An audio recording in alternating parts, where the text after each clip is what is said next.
There is a moment so quiet, so weightless, that it passes like a sigh before it settles into a man's chest with the force of an avalanche. It happens not when a woman shouts, cries, or pleads. Not even when she slams the door on her way out. No, the moment that marks the true end is the one in which she says nothing at all. She simply turns, her eyes dry, her lips pressed closed, and she walks away without a word. And in that silence, the man suddenly hears everything he refused to listen to before. At first, he doesn't even realize it. Her absence doesn't scream. It whispers. It lingers like her perfume on the sleeves of his jacket, like the ghost of her laughter echoing in a hallway. He notices the space where she used to sit, not just on the couch or at the table, but in his life, in his narrative, in the very architecture of his world. That space doesn't stay empty. It becomes a mirror, and in it he begins to see things he never allowed himself to feel while she was still within reach. He sees how often she went unheard. He sees the moments she smiled with tired eyes, hoping he'd notice her unraveling, the way her spirit folded into itself day after day. He sees her holding back tears during dinners, her voice quieting mid-sentence when he wasn't really listening.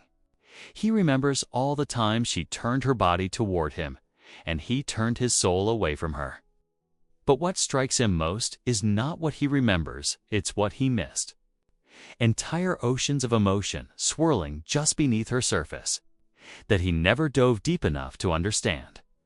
This is where Carl Jung's shadow work begins to haunt the edges of his mind. The woman he lost wasn't simply a partner, she was a reflection of the feminine energy he refused to acknowledge in himself. Her sensitivity, her silence, her longing for emotional intimacy, they terrified him. They demanded he abandon his ego, soften his armor, and face his own vulnerability. But he couldn't. Not then. He chose detachment, control, logic, and so she did what the awakened feminine eventually must do. She chose herself. It wasn't a performance. There were no theatrics. She didn't need closure from him because she had already given herself what he couldn't offer. Her decision to walk away in silence wasn't a punishment, it was power. It was her final act of emotional self-respect. And to the unawakened man, that kind of departure is bewildering. He expects anger, expects tears, expects some trace of emotion he can tether himself to. But she gave him none, because by the time she left, there was nothing left to say. She had already mourned the relationship in the quiet corners of nights he thought were fine. She had already buried her hope long before he noticed it had died, and now, left behind in the stillness of her absence, he begins to see the real shape of what he had and what he lost. He remembers how she used to greet him with her eyes, first always searching his face like she was reading a story there. How she reached for his hand when she was anxious. How her energy softened entire rooms. She wasn't perfect, but she was present. And he begins to understand. Her silence wasn't empty. It was full of all the things he never made safe enough for her to say. Men are often conditioned to view emotion as weakness, especially in women. They dismiss longing as neediness, communication as drama, silence as manipulation. But the spiritually awakened woman doesn't play games. When she leaves, it's clean. It's sacred. She walks away not because she wants him to chase her, but because she knows he never truly saw her in the first place, and so begins his descent not into regret, but into reckoning. He starts to notice the things she used to do without being asked, the way she protected his peace, even when it cost her own. How she anticipated his moods, softened his edges, and kept his life from falling apart in ways he only now appreciates. But he also begins to see how little of that was ever reciprocated. How many of her dreams were deferred so his could thrive. How many apologies he never gave. How many nights she cried herself to sleep beside a man who didn't even notice the wet pillow. And deeper still, he begins to wonder, what did she feel in the final days? What was her last straw? What did she whisper to herself the night she decided she was done? He'll never know, and that unknowing becomes its own form of torment. Jung spoke often about animatha, feminine inner presence within every man. The more disconnected he is from that inner feminine, the more he projects onto real women around him. He either idolizes them or demonizes them, but never truly sees them. And now, this man left alone in the ruin of his emotional detachments, darts to realize that the woman he lost wasn't just a partner. She was a mirror. She mirrored back the parts of himself he was too afraid to face. In his silence, the questions multiply. Did she wait too long for him to grow? Was she too patient? Did she hope for a version of him that never arrived? He begins to read old messages, her handwritten notes, the playlist she made. Every little thing becomes a breadcrumb, a trail of meaning he failed to follow when she was still trying. He scours them like a detective, but the mystery isn't her, it's him.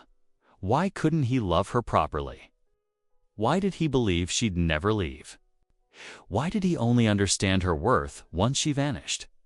Because some lessons only arrive through loss.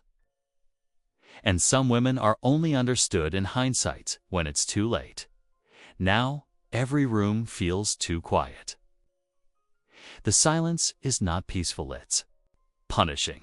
Not because she's gone, but because of how she left without a single word. That absence, that void, forces him into the very emotional territory he avoided for so long. And for the first time, he begins to feel not just pain, but presence, not just regret, but awareness. He is no longer the man she walked away from. Her silence changed him, but he also knows she's not coming back. Asterisk, in the days that followed her quiet departure, silence became a living thing in his world. It crept into the corners of his apartment and settled into the spaces between his thoughts. There were no words, no explanations, no final looks or dramatic goodbyes, only absence, sharp and cold like the bite of winter air.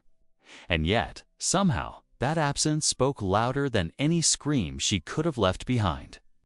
It echoed through his routines, etched itself into the hollowness of his mornings, and followed him like a shadow, even in crowded rooms. For the first time in a long while, he had no one to react to, no softness to test his edges against. He was left alone with the silence, and, in that silence, he began to unravel. Men, as Jung once implied, often guard the gates of their own emotional worlds with the weight of ego, logic, and control. But when she left without a word, she didn't just exit the relationship, she dismantled the illusion he built around himself. Her silence challenged his identity in ways that loud arguments or begging tears never could. It didn't validate his role as the emotionally detached one. It didn't feed his superiority. It didn't even offer him a stage to play the victim. It just was. And because it was, he began to see something terrifying himself. He started to trace back the subtle signs, the soft moments she offered, and how he dismissed them. How her eyes dimmed every time he looked past her emotions, mistaking stillness for strength and compliance for contentment. He remembered the way her voice would slow when she was hurting, how she withdrew gently rather than erupting. He had always prided himself on choosing a woman who didn't nag, who wasn't too emotional, but he never stopped to realize that her quietness wasn't peace. It was a storm forming beneath the surface. She had been drifting away long before her body followed. Her soul had already walked away, inch by inch, every time he told her that her feelings were too much. And now, faced with the full force of her absence, he realized she had left not to hurt him, but to protect her soul. That understanding struck him not like a revelation, but like a wound reopening. He remembered how he once boasted to his friends that she was different, not like other women, not needy, not dramatic. But she wasn't different, she was deep. And he had failed to meet her in that depth. He had mistaken her spiritual femininity for emotional passivity. He had mistaken her grace for lack of pain. Now he could see. She had loved him with a kind of love that didn't shout, didn't demand, didn't destroy it, only waited until it couldn't. The hardest part wasn't just that she left. It was that she did so without asking him to change. That meant she no longer believed he could. That was the death blow to his pride. Because when a woman leaves quietly, it's not to manipulate it, because the silent scream inside her has finally drowned out the hope. She doesn't leave to be chased. She leaves because chasing her would insult the stillness she fought to preserve inside herself. And now the chase began not of her, but of answers. He started reading the books she loved, listening to the music she played in the background while making tea. He found her notes tucked away in the corners of his life little lists, affirmations, half-written journal entries, and in those quiet fragments, he saw her. Not as the woman who left, but as the woman he never really saw while she was there. He remembered the day she cried in front of him, quietly, over something that seemed so small. He had walked away, annoyed, muttering that she was being overly sensitive. But now he realized she wasn't crying about that moment. She was crying because she had reached the edge of her patience.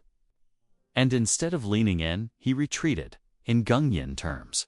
The anima man's unconscious feminine side was crying out for him to integrate, to soften, to receive.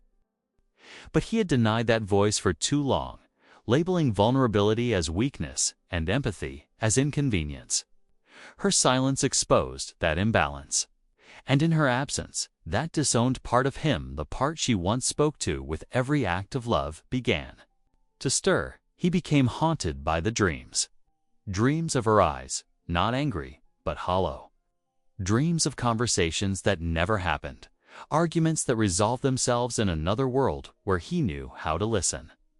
In these dreams, he wasn't just seeking her forgiveness, he was seeking himself.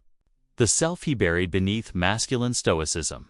The self that once knew how to feel, but had long since gone silent.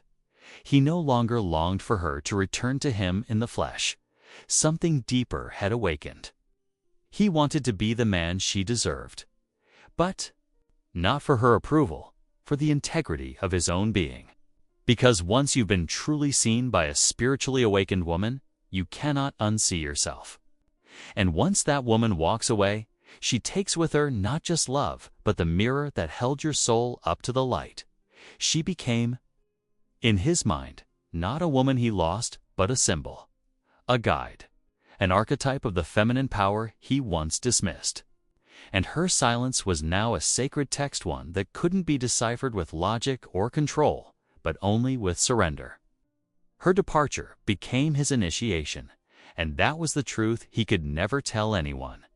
Asterisk, when she left in silence, she didn't just walk away from a man, she walked away from his illusions.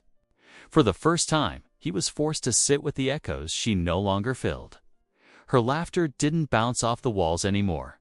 Her presence no longer warmed the corners of his world. And most of all, her gaze once a mirror that reflected his potential, his softness, his shadow was gone. And that mirror was her greatest gift and her greatest threat. Because a woman like her, one who walked away without a word, wasn't just withdrawing her affection, she was withdrawing his reflection, the reflection he had grown addicted to. Without her eyes, he couldn't see the man he wanted to be. And now, the man left behind was naked in front of himself. She didn't scream, she didn't curse, she didn't destroy. She just vanished like fog burned off by morning light.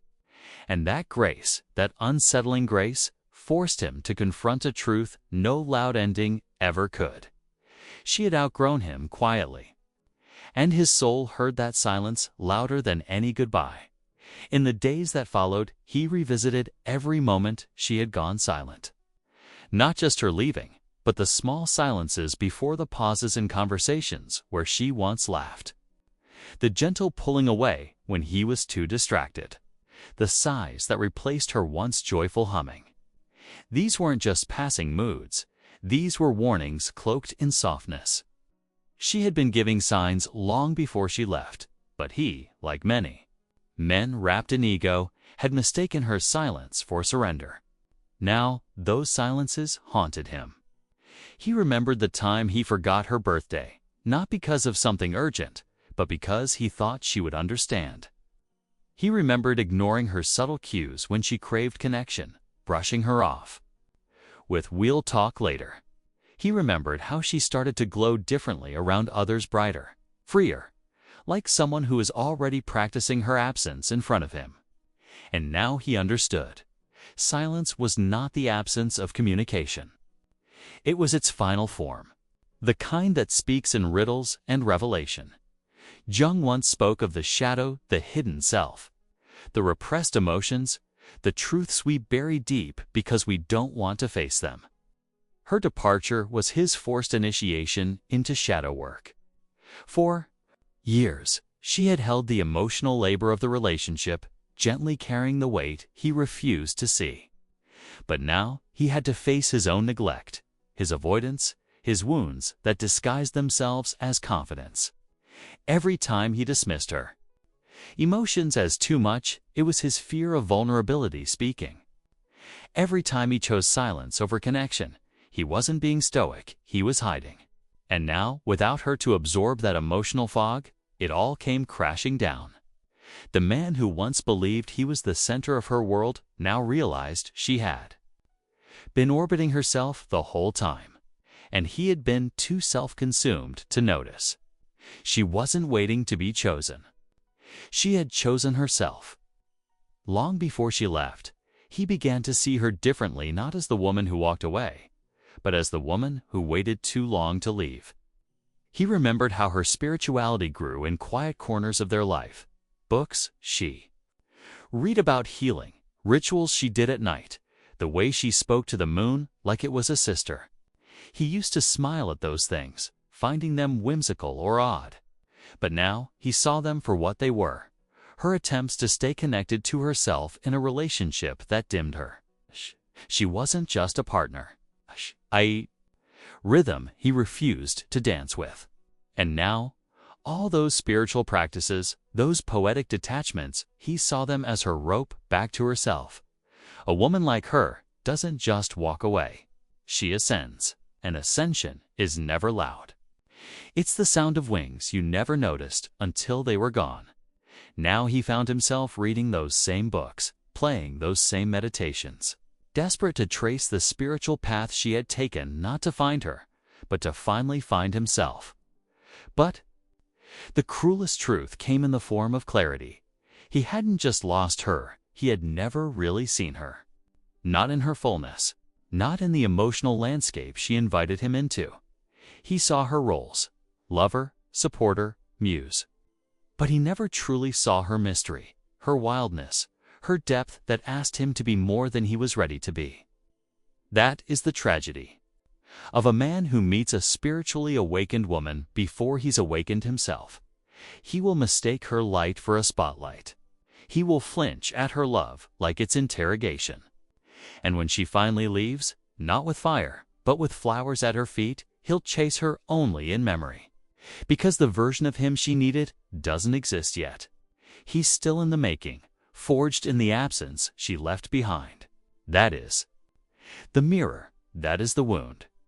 That is the lesson. He never noticed the exact moment her gaze stopped looking at him and started looking through him. There was no fight, no final argument, no slammed doors or broken glasses, just an eerie silence that felt like a slow bleed. When she left, it wasn't in a fury.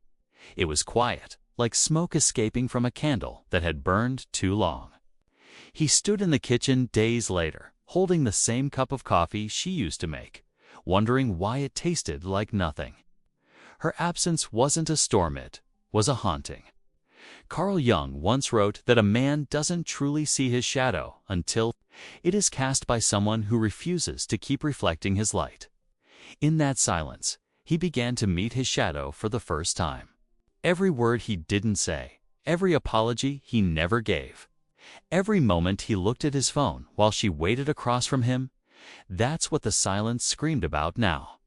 As the days passed, he started obsessing not over her, but over the version of himself she had seen and the version he had buried. He remembered her saying once, "I don't want your attention only when I leave the room." And now, with her gone, every space she used to inhabit whispered back the truth. He had underestimated the spiritual weight of a woman who walks away without explaining herself. There was a power in that silence, a spiritual femininity that didn't seek to beg or chase or prove. She didn't slam the door to hurt him. She left it open so he'd feel the draft forever. That's the kind of departure that doesn't give closure, gives consequence. And the more he sat with that, the more he realized that a woman's quiet exit wasn't weakness, it was transcendence. She had risen above his need to control the narrative.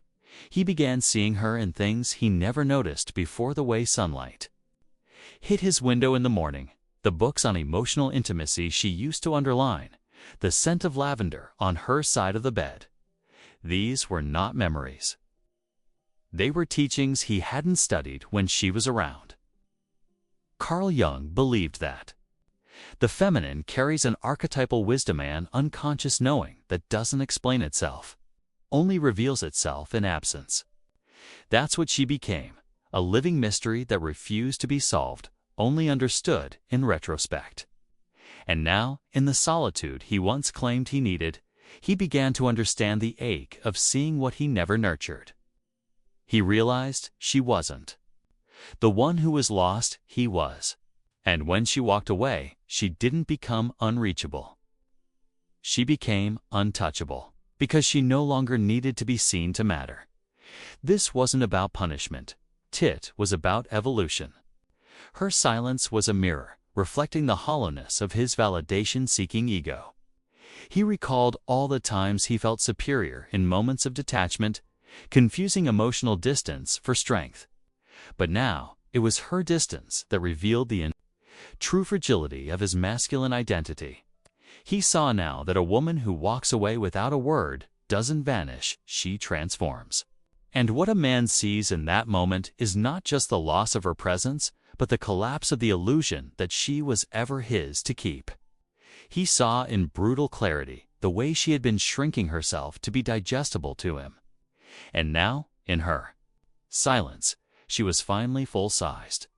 She had become the version of herself that he couldn't interrupt anymore, and in that final realization came the regret.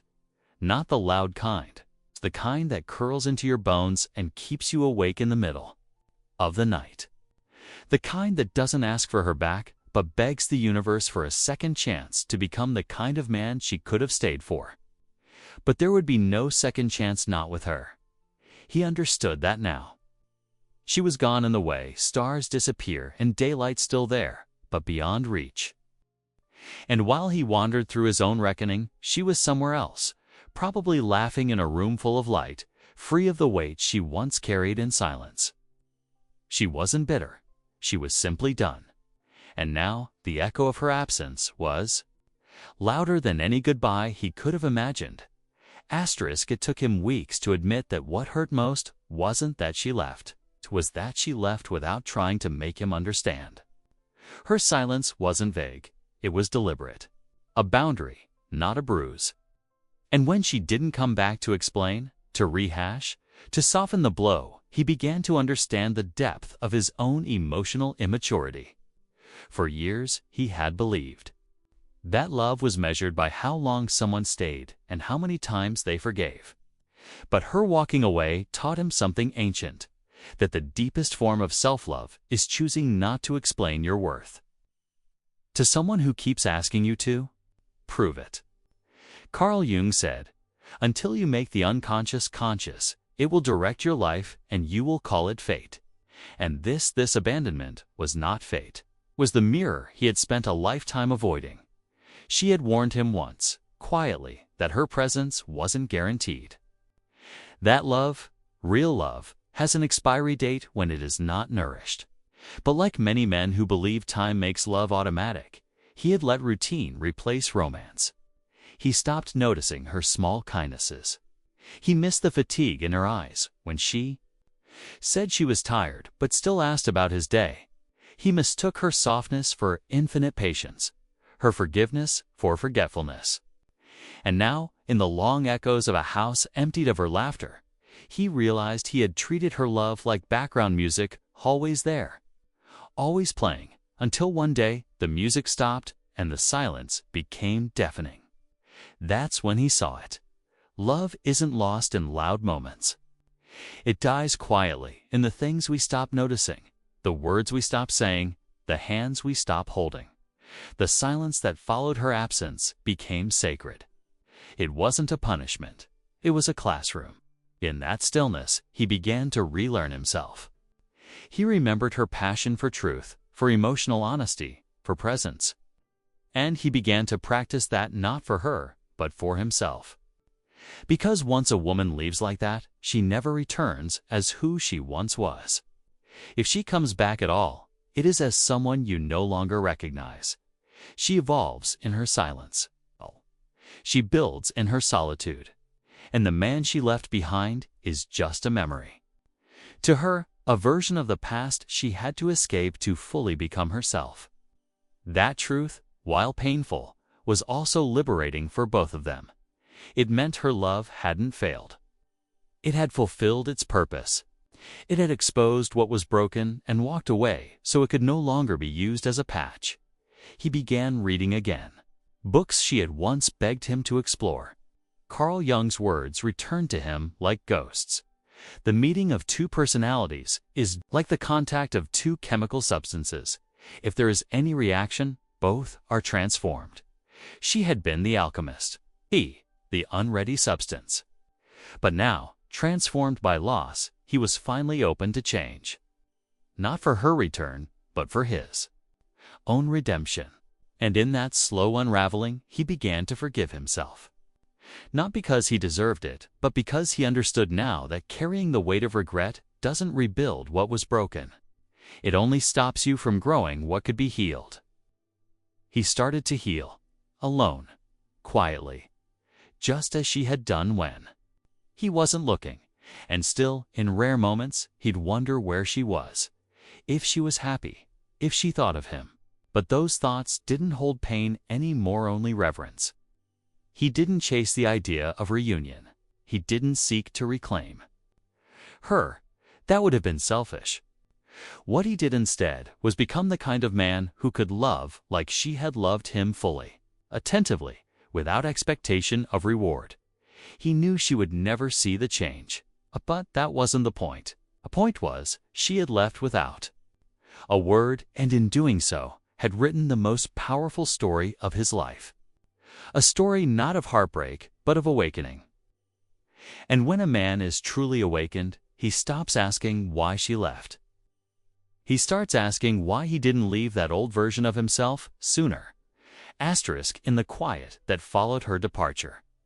A different kind of love began to grow inside him, not for her, not for someone else, but for the man he had never truly met. The one beneath all the performance. The one behind the pride, the sarcasm, the distance. The one who had learned far too late that presence is not the same as connection. He realized that she hadn't left because she didn't love him. She left because she had loved him too long while neglecting herself. And when she finally chose herself, she did what so many women do in silence. She stopped begging to be seen, and instead saw herself clearly. That clarity was her freedom. And, ironically, it was his too. He had once thought strength meant not needing anyone. Now he understood strength was being able to need someone and still stand whole if they walked away. Her leaving didn't shatter him. It revealed the fractures he'd ignored for years. The emotional illiteracy, the generational wounds, the belief that vulnerability was weakness. He traced it all back: his father, his grandfather, the way silence had always been taught as a form of discipline, not damage. But now, in her silence, he heard everything.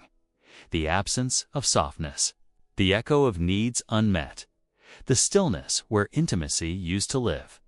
He didn't just mourn the woman, he mourned every moment he chose not to hold her hand while she was reaching for him in invisible ways.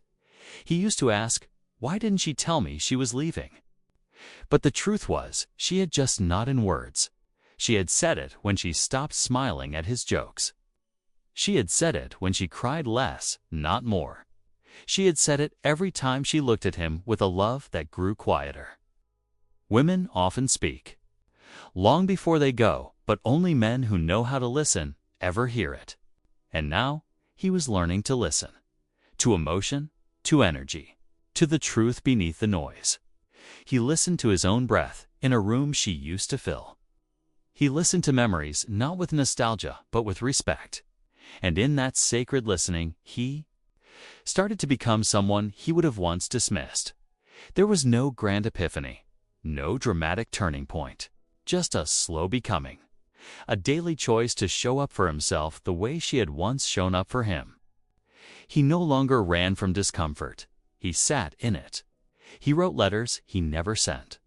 He forgave versions of himself he used to hate. He cried something he used to mock in others. And each tear felt like a small apology to the boy inside him who had been taught to harden, to dominate, to win. He let that boy grieve, and then he let that man rebuild. Not for validation, not for love, but because healing became a kind of tribute to her, a way to honor what she had taught him without ever teaching it out loud. And now, when he thinks of her, he smiles. Not because he hopes to get her back, but because he finally understands why she had to go. Her silence was not a weapon. It was a boundary. Her leaving was not an abandonment. It was an act of survival. And in her quietest goodbye, she gave him the loudest lesson of his life. That love is not meant to be chased, coerced, or clung to. It is meant to be held, respected, and reciprocated. And when it's not, the strongest thing a woman can do, walk away without a word. And the strongest thing a man can do, let that silence transform him, not destroy him.